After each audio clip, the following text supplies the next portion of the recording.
Hello, everybody, and welcome to another Tomcast Transmissions Live. I'm Will Schick, head of product development for Tomcast Games.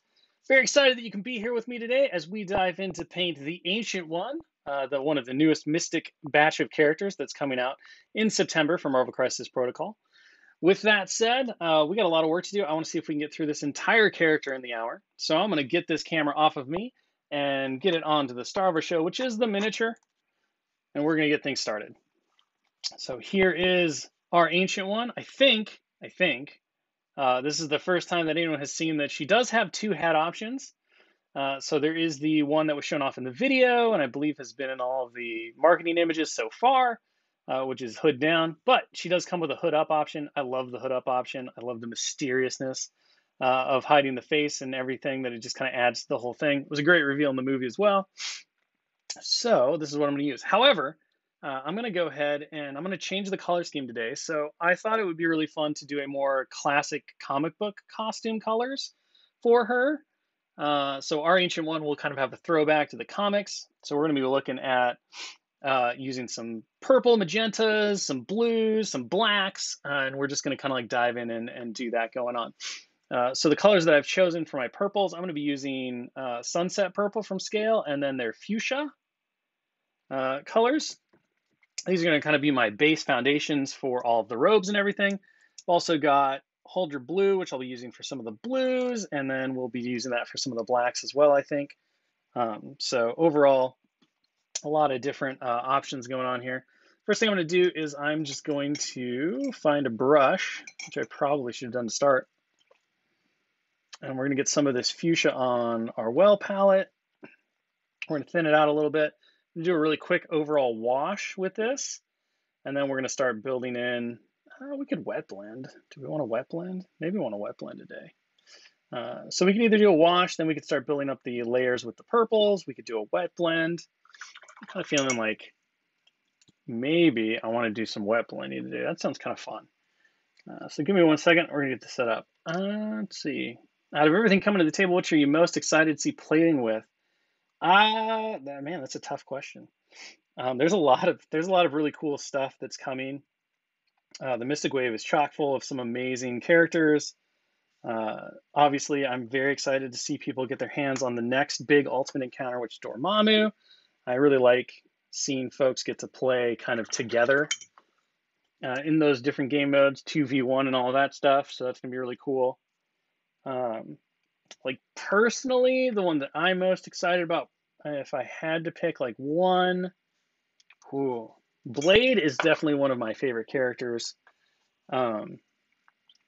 Since I was exposed to him through the movies, because I didn't actually realize that he was a Marvel character at the time, because I wasn't super into like all of the horror, like scary, spooky stuff. I think I might have seen him like once when I was a kid on one of the Spider-Man cartoons, but it didn't really register to me. It was the same guy. So, but ever since then, I've super loved Blade, and I was really proud and happy with how he came out in terms of the design and everything. Like everything that I was hoping for him really worked out well. There were some minimal changes that happened throughout the development process, but not much. Like the way that that character is really kind of the way that he was initially designed. And for me, that's always fun to kind of hit one square on right at the start. It doesn't happen very often. And of course, there's still a lot of collaboration input that goes in, but he's one of the rare characters where after Pagani playtested him for the very first time, his statement was, "This guy feels just about perfect." And I was like, yes, that's what we want. Look at that. So not only being like one of my personal favorite characters, being able to design and kind of work on him and have him come out the way that I was hoping and all that stuff was really cool. And so that makes him really special. And I think, Midnight Suns as an affiliation and stuff, it brings a lot of really cool stuff to the table. Moon Knight, of course, is zany and a blast. So I'm just looking forward to people. I always like it when new affiliations come out, because not only do we get to cover a bunch of really cool characters, with how roster construction works and the fact that you do get to kind of mix and match and design your own versions of those teams within the Crisis Protocol, because of how affiliation building works. You get to see a lot of discussion and a lot of excitement and hype about older characters and how they fit in.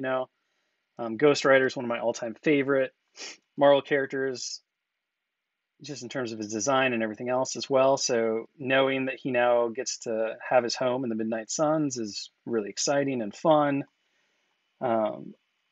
And so I can't wait to see everybody bringing their Ghost Riders back, because not only is that amazing miniature, he's just so fun to play. And so to me, that's like another really exciting and cool kind of step in everything. As far as the Mystic Wave goes, there's so many just neat things that are coming with that. Not to mention the really unique way the affiliation itself works. And I think that's just going to make people go nuts when they figure it all out and see how it functions and everything. And I have no doubt that we'll get told, we should have done this for everyone, but then it wouldn't be special and cool. So you shouldn't do it for everyone. You should, use cool things in places where they make sense and are exciting, and then do other things elsewhere. Basically, is kind of my take on things. But yeah, I think the convocation is going to be really neat. And obviously, I think one of the exciting things about them in general, and this wave in general, is that Mystic attacks have always been a little special in the game in terms of just their rarity. There's obviously none in the core box. We did that on purpose because we wanted to kind of like simplify and streamline things a little bit for people.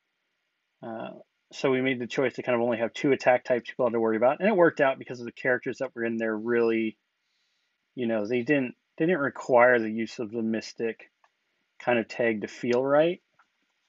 But it's not often that you get a full wave of characters that primarily only deal in Mystic attacks.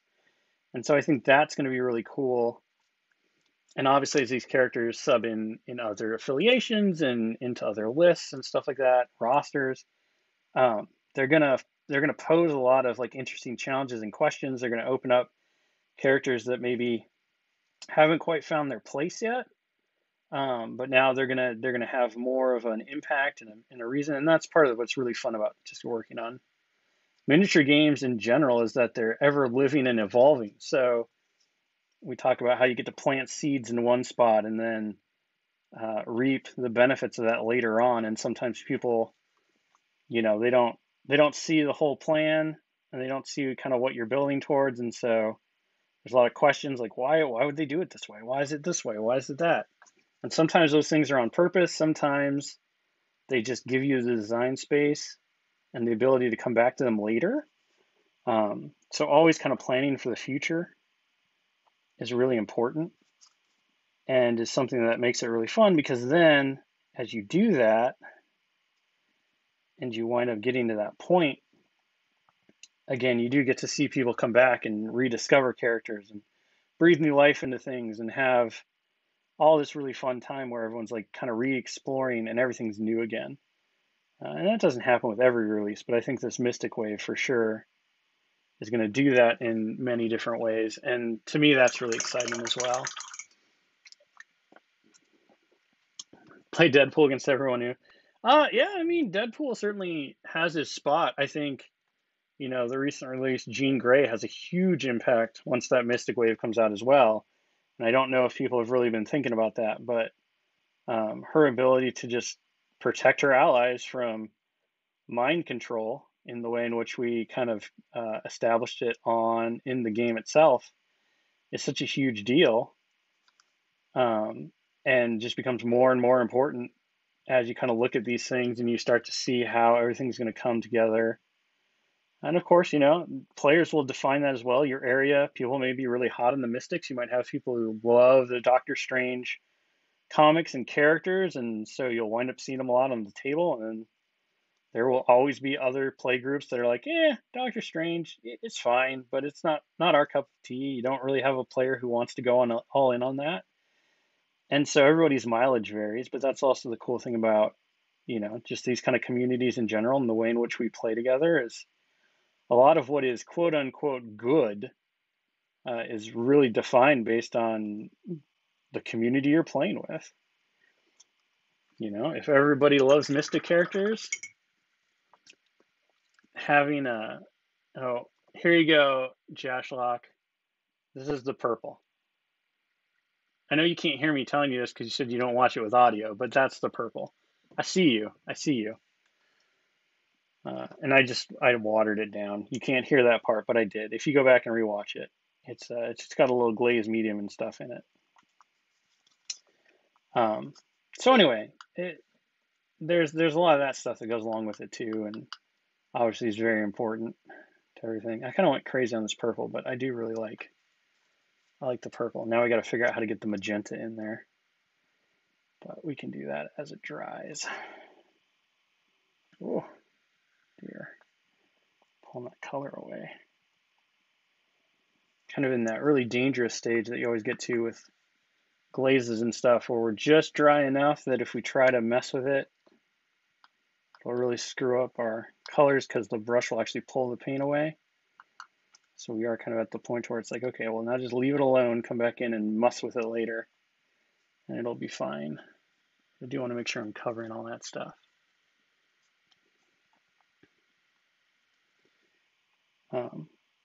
But yeah, so there's my long-winded question of what I'm really excited for. I do think people are really gonna, I hope, but his card went up, so I mean, people are already talking about it, but I do think people are really gonna love Blade, and he's just such a cool character, and so fun for the game. So I'm excited to see people like get to experience that. Very excited for people to experience Dormammu. But obviously, much like we talked about with Thanos way back when, getting to kind of introduce these larger than life characters in a couple of different ways to the game is super fun. It's so exciting and enjoyable, based on just how we get the different game modes and how everything works out, all that stuff. It's very cool, very fun.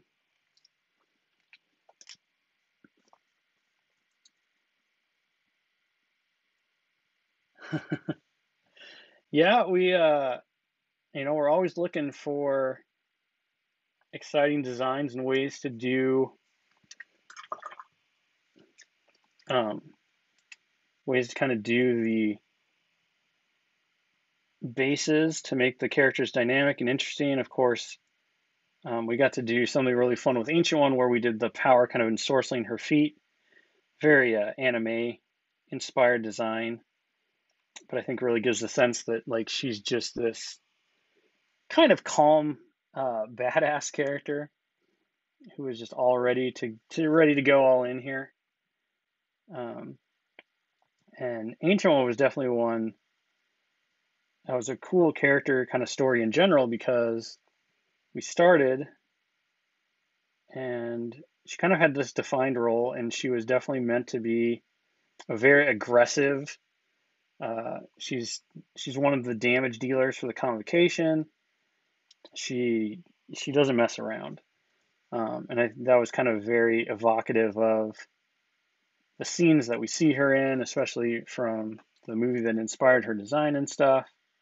But also just kind of thinking about like, what does the Convocation do? Well, they got a lot of wizards. They have a lot of people who kind of are mid-range or long-range fighters who want to sit in the back, control the opponent, throw out some cool spells, but they don't really have a frontliner who is like totally okay getting in there and mixing it up with people. And Ancient One, from her initial design, kind of had that role, but then what we did through playtest and feedback and stuff is we just amped that up. So we took what she already had and really drove it up so that she became the frontliner, one of the primary frontliners for the Convocation. And that was really cool. So Winds of Watoomb changed from just kind of a general push to pushing a character towards her so she can utilize martial arts better. She has the kind of standard quote unquote wizard physical defenses where they're lower than average. But between martial artists and her Keeper of the Eye of Agamotto, she's actually incredibly tanky against physical defense. and close range attacks. And so that um, that became this really like neat identity for her that kind of made her function in a way that was really unique to the convocation. And if you're looking at playing that very specific list or affiliation, she has a very strongly defined role in it. And I think that she fits really well in other affiliations as well. But I was really happy. I was really excited with how we were able to redefine kind of her approach to the fight, her approach to battle, all of that stuff. So I'm just laying down some Huldra blue, and this is where I'm going to use my blacks. So like anywhere that I'm putting this Huldra blue down, I'm more than likely going to turn into a kind of a blue-black using a process that we've done a ton on the stream before. See, I missed a spot with my purple, but that's okay. We can go back and do that. So really, this is all just like undertoning prep work that I'm doing right now. And I'm going a little bit by feel, a little bit by comic reference that I have pulled up, but obviously the comic Ancient Ones costume and this Ancient One, it's more MCU-inspired Ancient Ones costume, are pretty different in respect. So I'm just kind of like playing with the colors and the overall like feel and look of the outfit and just playing around with it. So well, I don't know if we can make a card of her punching the Hulk soul out, because it's kind of like, I mean, that is quite literally the astral strike attack that she has in her card. So maybe we'll do like a splash piece or something. There might be a way to work it in. But astral strike, obviously, as a super potent mystical attack, is definitely trying to evoke that kind of idea of where she can separate your astral form from your corporeal form, and it really messes you up.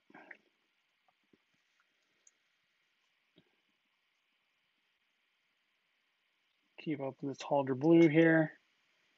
Honestly, we could not make the Huldra blue a black, and we could just go crazy with the blues and the purples, and she could be really colorful.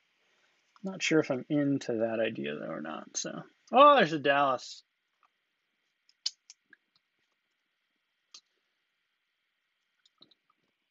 Yeah, it is very vaporware right now. Certainly have we got the synth beat going on in the background, but pretty quick and easy. Just playing with really like, a lot of the times people ask about paint lines and stuff like that. What do you like? One of the things that I'm always on the lookout for, and being able to paint and hang out with a bunch of artists in the studio and stuff, it also is helpful, is finding those super saturated colors. Like Huldra blue gets used a lot because it's so saturated with pigment, and it just has this brightness and this vibrance to it. It takes to washing really well. So that's really nice. And then, of course, I really like that sunset purple for the same reason. You kind of see here it's got all those different tones in it. I need to go back in and fix a mistake that I made, though, which is fine. It's fine. We got this. Because I just kind of missed a part on the belt, so I had to mix up a little bit more of it. It's kind of like come through. She has this like thing. This thingy. It's like a little incense thing holding at her belt. And I just kind of like missed the fact that some of it would be purple behind it. So why does AMG not have their own paint line? I mean, one thing at a time. We have so much to do. So much to do. All these characters, these super cool characters to make, all these super sweet games to make. Like, there's a lot going on. All right, we're gonna give this a try. I'm gonna take my fuchsia now. And I'm going to kind of just glaze this over the top of the purple. Oop. Try not to make big old mistakes like that. And then what I'll do is I'll come back through, and this is just going to bring that lively warmth to the color. Hopefully really amp up our saturations and our tone, and then we can take that purple again and we can go back through the shadows and deepen those up. And this should hopefully give us a really nice, it's a really great piece of reference that I'm looking at, which looks like somebody took a classic comic panel of the Ancient One and just like vibrant up the colors, like redid it. So that the colors are super punchy, and I love it. So that's what we're going for here. We're just going to try to like really amp up these colors. I know Dallas is in here. I'm surprised he's not like coughing a dirty word at me right now. Starts with a B and ends in a T. Not being able to do everything at once. We definitely try. I mean, I'll be the first to admit I want to do it all. I want to do all the characters. I want to do all the paints, everything. It's just, you got to pace yourself, unfortunately. So that's how we live our life. All right. Yeah, this is working really well. This is got a nice purple undertone. And then what I think I'm going to do is that maybe this skirt will come back in, and we might do that a different like tone of purple. Maybe we'll add some blue to it or something. Or maybe we'll just make the whole thing purple and just make our lives easy. That also seems like it might be nice. We're trying to do this in an hour here. So knock this through really quick. Roads? Oh my gosh. Where we're going, we don't need roads? Is that the appropriate response to roads? And that might be true. We might not need roads. Shield's got them flying cars and stuff. So maybe we shouldn't be bound by the strictures of roads.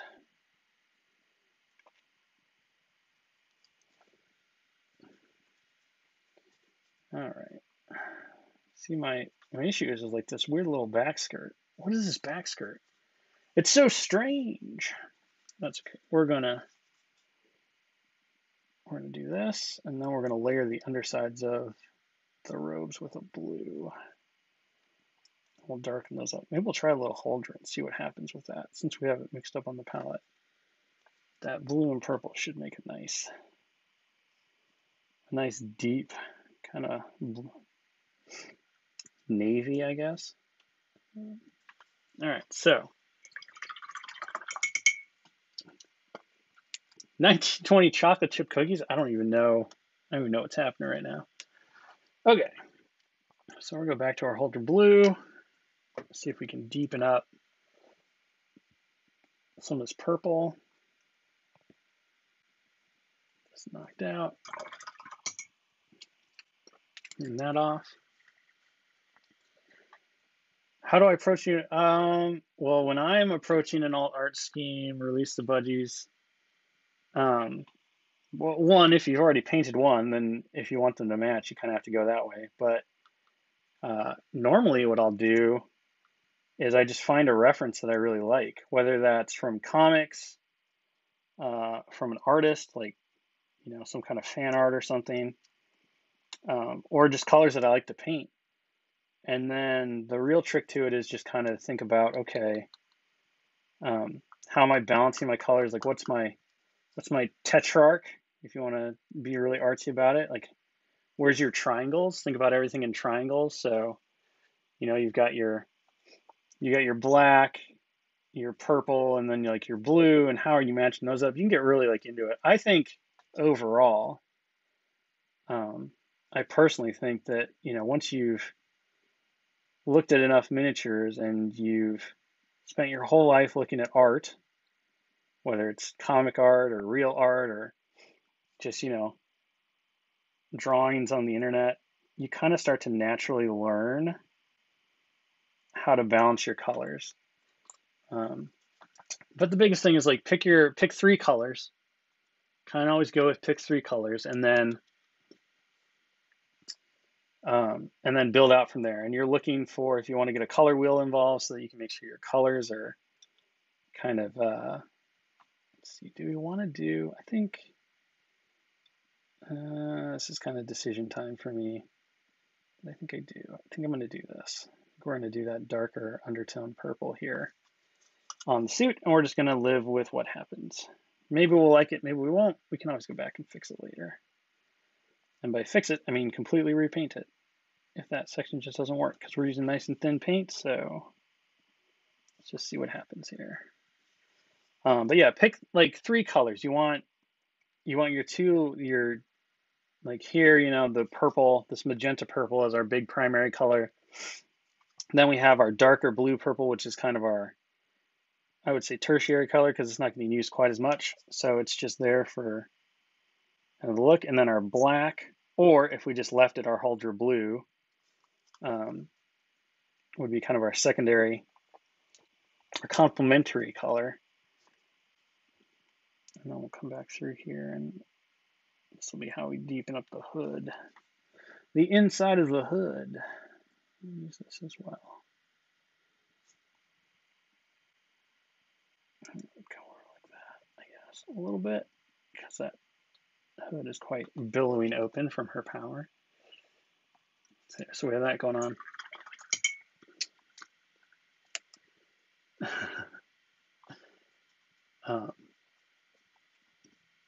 Yeah, you could start with your metals if that wanted to be like the primary thing.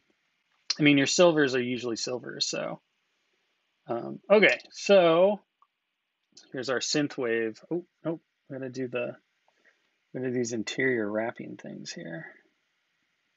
Her inside shirt, that's very stylish because it's like all folded bands or something.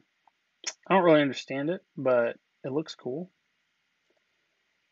And honestly, when it comes to costume design, that's the most important part. Does it evoke the idea that you are a badass? Then it doesn't matter how uncomfortable or how unpractical it is, because it's doing its job. Shablam! All right.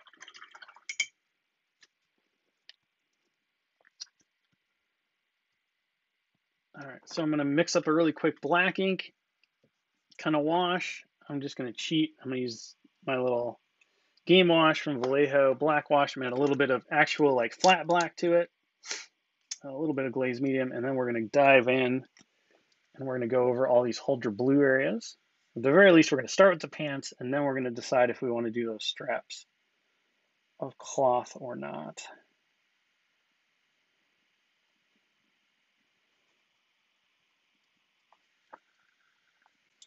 And then I'm going to put this over the unpainted boots, because my undertones there will give me a very different feel. And honestly, nobody's really going to see those shoes anyway, so it doesn't matter too much how we do that. Come in.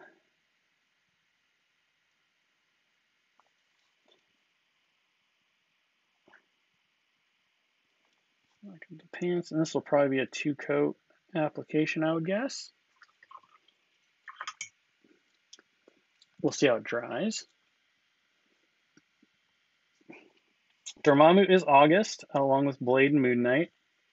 However, as some folks are pointing out, and I've talked about on the stream a couple times, if you want to know the one job that I feel the most for, it's right now, it's the logistic folks, shipping and logistics, because it's just a mess. So you've got a massive container shortage, you've got a pallet shortage, you've got a ship shortage. You have in the US specifically, we have a rail shortage right now. So most things are still transported by rail because it is the cheapest and most efficient option, and the rail system is just suffering right now due to the COVID. aftermath and everything else that's going on. So everything's a little screwy, especially in the US, due to that rail issue that we're having and the fact that there's just a lot of space. There's a lot of distance everything has to travel for a US release. So it's definitely a little bit up in the air. Best thing that you can do is just be a little patient. We're doing everything that we can, and the people who work on that stuff at Asmodee are, believe me, giving 110%, which is in actuality 100% because you can't give more than 100% of anything. That's how math works. To get everything figured out and on the store shelves as quickly as possible. And that is kind of where we are. Okay, I think I'm going to do these black, I think. Just come in, knock these out. I want that darker color going on. I feel like where we are at the purple, I'm really happy with. It's nice and vibrant and looking very cool. The Hulter blue, very synth, but not, I think if I was going to do like the whole Mystic Wave like this, like all the Convocation members in a very uniform color, I would totally do this with my synthwave music blaring. But I do want this Ancient One to really mix into all of my Crisis Protocol stuff, my general Crisis Protocol collection. So I'm going to tone her back a little bit just by doing this.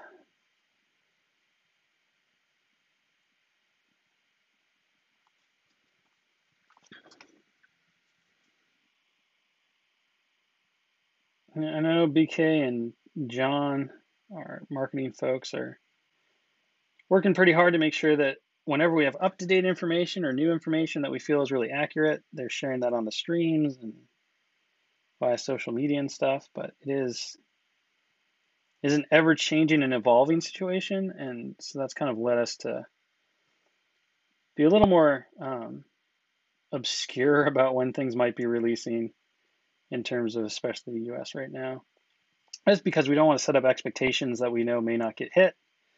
And honestly, if we're not 100% sure on something, it's typically better to just be like, soon, rather than try to give a date, have everyone get excited, run out, realize that date didn't get hit, have to deal with kind of the disappointment of the day. I never want people to be disappointed if we can avoid it. All right, so there. So we got that back.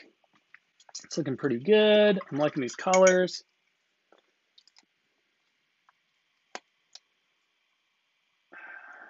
All right, so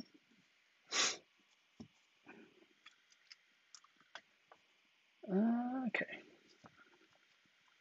I'm gonna come in and I'm gonna grab some more magenta, and I just want to kind of work this in a bit more to the shadows. It's kind of going with a more traditional 2 brush here.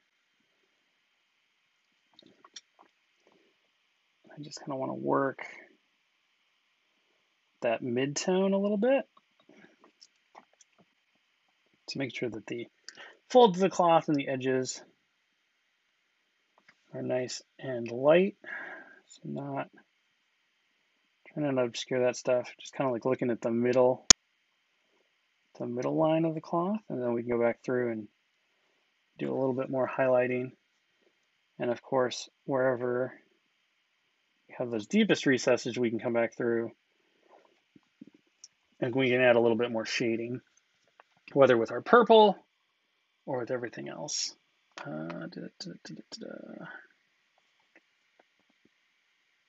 As far as the whisper question, I don't have a specific answer to that yet. That's something that we're still looking into. So I would watch the rules forum and social media for that.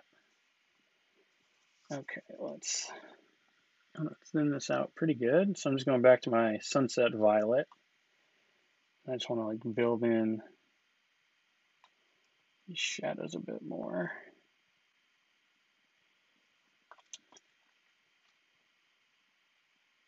So I'm just working that color really into the deep recesses here.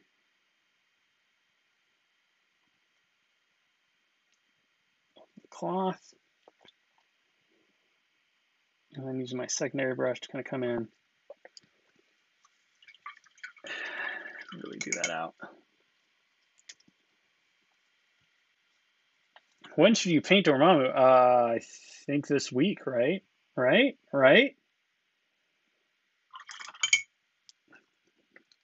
Oh, Shona's rules. That's, you got a little longer to wait on that. I don't actually know. Yeah, so Dormammu this week, which kind of tells me that, you know, you're going to be seeing a panel to play for him soon, and then I would imagine BK will follow a lot of his stuff. Well, you can catch it if you're not here this week. It's going to be a two-parter.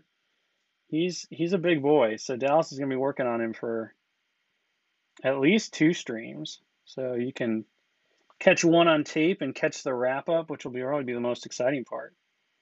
There'll likely be a lot of fire on that one.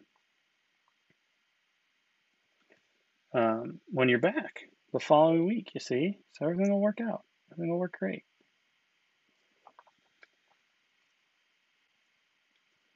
Just kind of like working those shadows in. And then, I mean, I don't know how much I should give away, but once Dallas has finished painting Dormammu, we're gonna go in and we're gonna do a game. We're gonna do the Ultimate Encounter live with some folks from Atomic Mass. So if you're interested in seeing how the Ultimate Encounter and everything functions, it's going to be a really fun. I think it's going to be a fun time. I'm looking forward to it. Who knows who's going to be playing whom? So, but we'll have some staff in there. Somebody will take control of the Dread Dormammu, try to destroy the world, and you know, everyone else will gear up and try to stop him. And I think that one is scheduled for, like I said, 2 weeks from this Thursday. So once Dallas is finished up with his Dormammu painting, we'll go in and we'll have a grand old time fighting one Dormammu.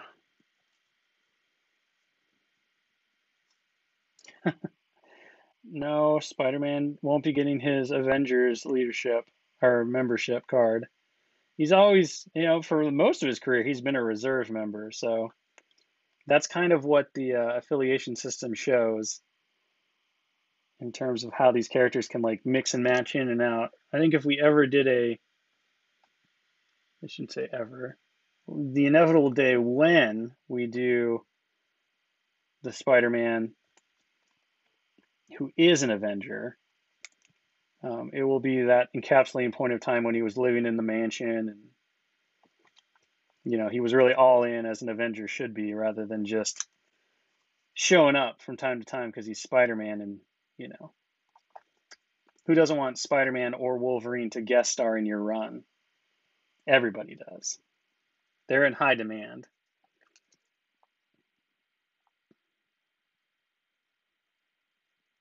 In these shadows.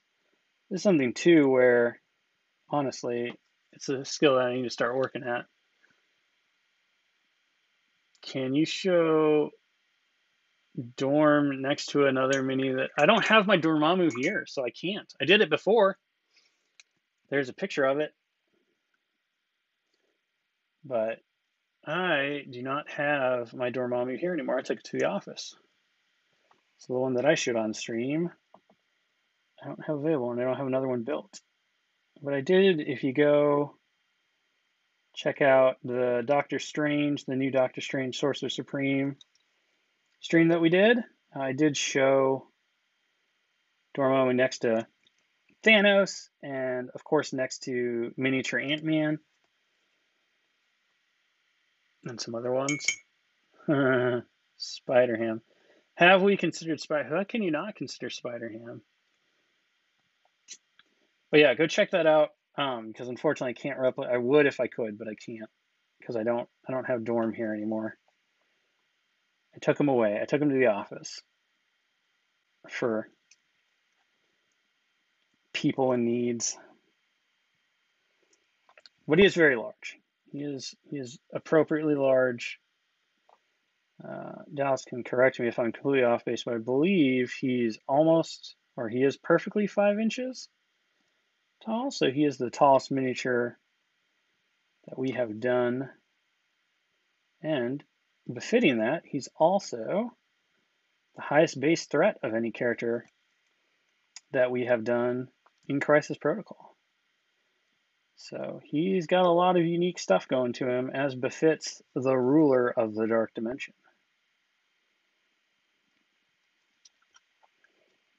So I'm just continuing to kind of like blend in this deeper purple for the shadows.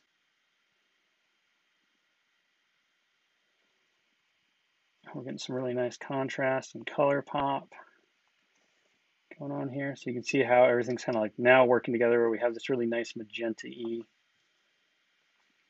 kind of cape. Everything's nice and smooth. It's just this little spot down here. Cover up. Work into this shadow just a little bit more. But that's okay. So, what else do we have? How much time do we have left? Oh, 20 minutes-ish, 15. Oh, now we're just giving away spoilers on Dormammu. That incantation of obliteration attack was, oh my gosh. It gave us so many fits. So many fits in playtesting and stuff. It was, much like Thanos in many ways, a super fine balance to making it feel really powerful and good, but also have it not just ruin games so that it felt okay to play against and all of that. It was wild. Dormammu was a blast. He was really fun.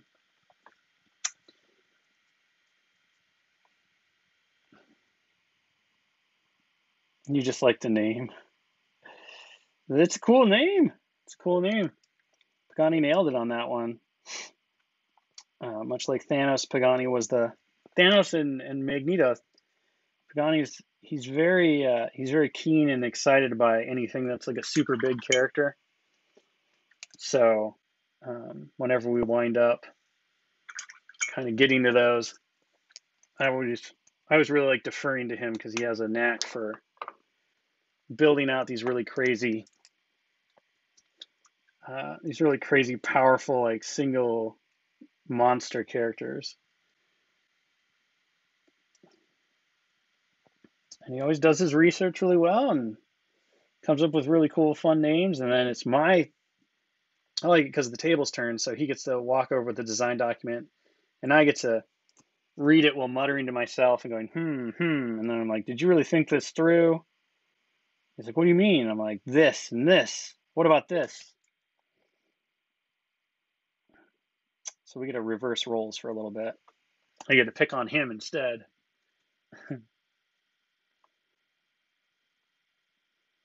But every time he nails it. So it's great. It's great fun to get to work in that environment, work together, make some really cool stuff,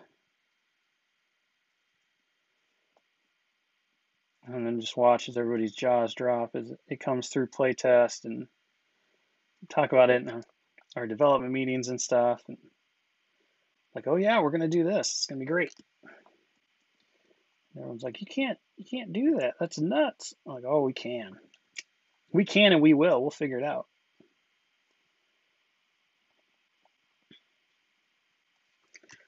But it was definitely exciting to be able to do Dormammu next to his arch nemesis Strange in this new version, and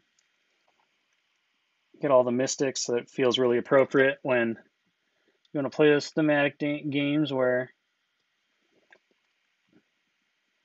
Strange and Clea and Dr. Voodoo, because it is the version of Voodoo where he is the Sorcerer Supreme. I've seen some people ask the very reasonable question about why it's Doctor and not Brother. And that's because this version of Voodoo is him when he was holding the Eye of Agamotto. So we got a lot of Eyes of Agamotto going around in the Crisis protocols right now, and that's okay. You know, you want them all to team up. Maybe it's a multiversal occurrence. Maybe it's just residuals of their power. I don't know. You tell that story however you want. But I certainly wanted to showcase with the convocation that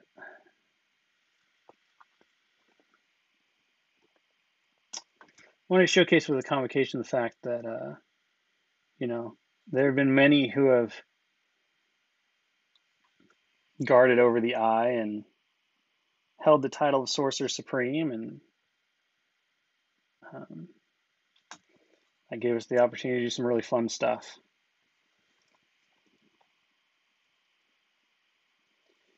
You know, oftentimes those moments with those characters are just kind of their really important story beats. So you could do the Ancient One, you know, without the eye, but that'd be kind of weird. And I think you could definitely do Dr. Voodoo as Brother Voodoo, but because of everything else going on around and just the coolness of the design and everything, I wanted Dr. Voodoo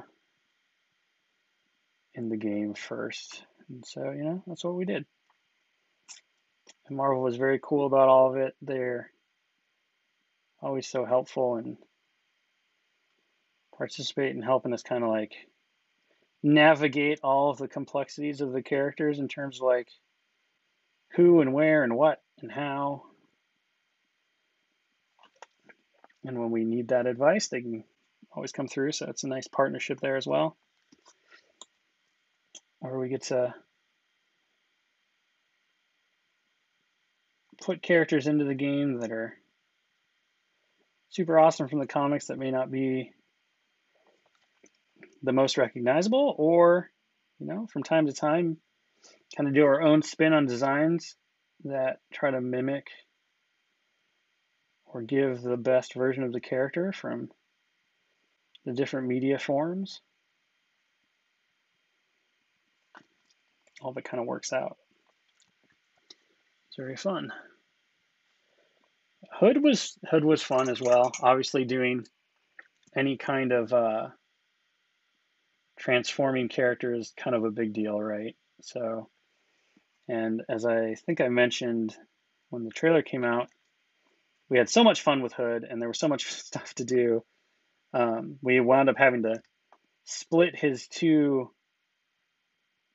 transformed and normal versions into 2 cards. So each side, like with Wasp and Ant-Man, where we got both sides to fit on the same card laid horizontally, Hood comes with 2 stat cards, one side being his normal side, and then one side being his possessed transformed side.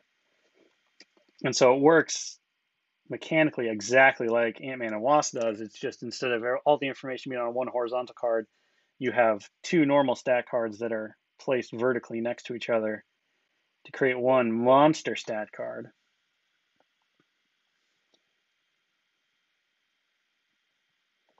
So, but it was important because he not only is a super compelling character, but we wanted the way in which he kind of functioned between the 2 forms to be very unique, have a very distinct flavor and style. Hopefully we really captured that whole, you know, possession feel with the demon and everything. So, oh, I like all this wish listing going on.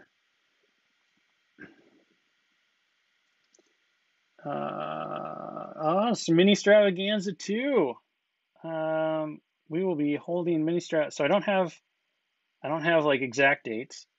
We are aiming for September. So you should be seeing a whole bunch of info on that. I would say probably next month. We're drilling down into specifics. We're just picking our times, finalizing our schedules and stuff. But yeah, Mini Stravaganza 2, it's on the way. BK, John, Simone, myself, Dallas, several others have been working pretty hard on it. Having a lot of discussions about what we can do, where we can go next, how we're going to make this one even bigger and better than the last one. Learned a lot of really great lessons and stuff from the first Mini Stravaganza, just like we did when we did Virtua Gen Con, which is kind of where the Mini Stravaganza idea came from. So we're looking at September, so. I can't tell you what the reveals might be, if there are any. Maybe we got nothing. Maybe we're just going to hang out for 3 days and paint. I mean, you know that's not true. We always have something. At least we try to. Otherwise, you know, what are we doing at work? We got to have things. It's just how it works. I think all I want to do is messing with this hood here. 7 minutes left. Well, we'll get really close. So, make funny videos. Well, you got the Deadpool one. That's at least one funny video, I think. It was pretty goofy. That was a blast to do. We might be able to put in a few more for you. Who knows? We got a long life ahead of us, I think. And Dallas and I are nothing if not totally willing to make fools of ourselves for the enjoyment of others. All about that. Let's just get this across here and here. So I don't think we're going to get to the energy on her today, but I get pretty close to finishing everything else. The last thing I want to do, so I'm going to come through and I'm going to grab, I'm going to try this blue here, this Aran Hod. I just want to see if I can kind of highlight up the sleeves and this may or may not work. So we'll just see. This looks. Mistake, wipe that off with my finger. Oh yeah, I think this will play pretty nice with our Huldra blue, magenta, purple mix. So I'm gonna come in here. I just kind of want to like pick out the ridges and stuff in this color, just to help it get a bit more vibrancy and pop.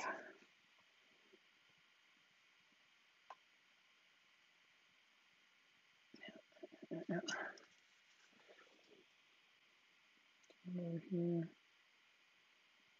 put that stuff in, and importantly, come through this shirt part. Just find those areas. So this like weird weave we'll kind of highlight on one side. And then we'll come through with like a black wash, I think, and like mix it up. It's looking pretty good. Multiple color going on. A little bit. Just playing here. Just exploring. Figuring stuff out. A bit more of that in the hood, and then we can darken that up. Like that. A little too far here, so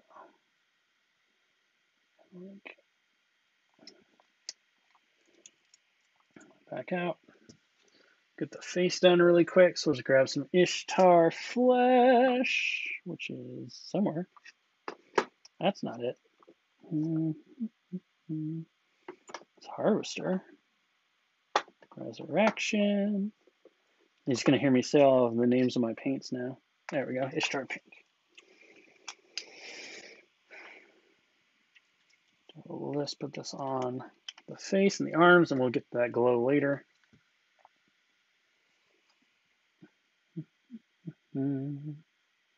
Tap that in.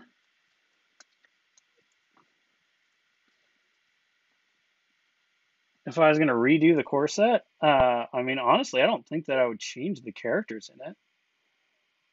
I feel like the core set really represents a great starting point for character collections, and it has, like many starters do, it has super recognizable and beloved names in it. You got your Captain America, your Iron Man, all that stuff. I think the biggest thing that I would go back and do, and this is just part of working creatively in an environment, becoming better and better at what you do, is I would certainly love to go back at some point and redo the sculpts themselves, and just be able to put some more dynamism in them. And I think they're amazing. Don't get me wrong. I think I'm very happy and proud to have that be our core experience. But like everything in hobby, the more you work at something, the better you can do. So having the opportunity to go back, apply what we know now, and put it into the core set that's already great and make it even greater, that's always the dream. But I could say that about every miniature and sculpt we've ever done. Every time, I would just love to be able to go back and by the time it releases, we talk about our timelines and stuff, but by the time anything releases to y'all, we're 18 months beyond it. So there's a huge gap and a weird time continuity thing that happens when you work on this stuff, because you finish it, and then by the time you finish it, it's like, okay, well, minimum 12 months is when you're gonna see it hit the store shelves. And that's weird, because by the time something comes out and you look at it and you're like, oh my gosh, we did this, that's so awesome. Hey, think about all the things that we learned. Like, we've literally learned a year's worth of stuff by the time something hits the shelves. So how can you not, get better or learn new tricks or improve or things like that? So it's kind of fun, because you get to look at stuff and everyone's reactions to it, and sometimes you're like, oh yeah, we figured that out. Like, we did it differently now. We learned lessons, and sometimes you look at it and you're like, man, that was really awesome. But imagine if what we were doing now, we could go back and do to this character, we could do to that. I think that's part of the fun about revisiting characters too, and the fact that Marvel has so many great moments in time for so many of these characters, because you can go, okay, well, maybe we apply what we've learned in this idea to this. We could have never done Amazing Spider-Man in the core box for a lot of reasons. But, like, you still go back and go, okay, well, we did everything we could on these characters to make them awesome and great, and we learned so much along the way. And every time you do that, you progressively learn more and more and more. And so, there's just times where you're like, man, I would love to go back and, take some lessons that we learned at the time about, can we make a person flying without a flight stand? Like, can we do that? What's the tolerances for plastic? How would we pull that off? Like, how would we repulsor jet Iron Man? How could you make him fly? I don't even think that's possible. Will it be too complex for the course? Is that too many parts? Like, all these things. And now, that's what we call a Tuesday. So that's, I think, the big thing. It's just, I would love to be able to go back and just take those characters and put, our skills and our knowledge that we've learned over being blessed enough to get to do this for the last 5 years, something like that. And just move and just, revitalize that, relive it. Okay. If you can make a taco, I mean, honestly, if you can make tacos, you can make anything. I thought that was madness. There was no way. I never believed that we're going to do tacos. All right. So we didn't quite reach the goal. It's 2:02. My time here is up. But I think we did some really great work. So we've got, the purples are pretty much done. We did our shading, our highlighting. I definitely want to go back and like mess with this blue a little bit, get some highlights on that. We need to do the skin tones. Of course, we have all of the cool energy glow. And we'll go back through and we'll kind of pump up this black. But overall, she's looking really, really good for an hour. I'm very happy with how those purples turned out. And since that's the majority of the miniature, really, we're probably talking about another hour to hour and a half, depending on how much, how into the weeds I get on some of these details. But just an incredible, I just love the motion and the energy of this mini. She looks like she's ready to kick your ass. And I would not charge this woman at all if it was going on. Thumb sticking out. You mean this right here? And she's just kind of like doing one of these, right? So the thumb's like out but over. It's a little. That's kind of as close as I think I can get. Is just like that thumb. I think you're talking about that thumb. And yeah, there are two head options. So I have the cloaked headed one, which I don't think has been shown off until this point. So surprise! And then of course you have the bare-headed uncloaked one as well. With that, thank you so much for joining me. I hope you had a blast. I hope you learned something. I hope you're inspired. I hope you're excited for this wave to come out. I know I am. Of course, Blade, Moon Knight, and Dormammu will be leading the charge for all this stuff. Be sure to watch out for more information on that. Dallas is going to be painting Dormammu this Thursday. So if you want to see the big bad in person getting paint on him, I don't know how Dallas is going to do that. He's going to have to zoom that camera way out, but he'll figure it out. Otherwise, thanks for joining us today. Be sure to come back tomorrow, 1 p.m. Pacific. And then, of course, Thursday and Friday, we'll be doing a lot more cool stuff. Till then, take care, be beautiful to each other, and we'll see you on the next one. Goodbye.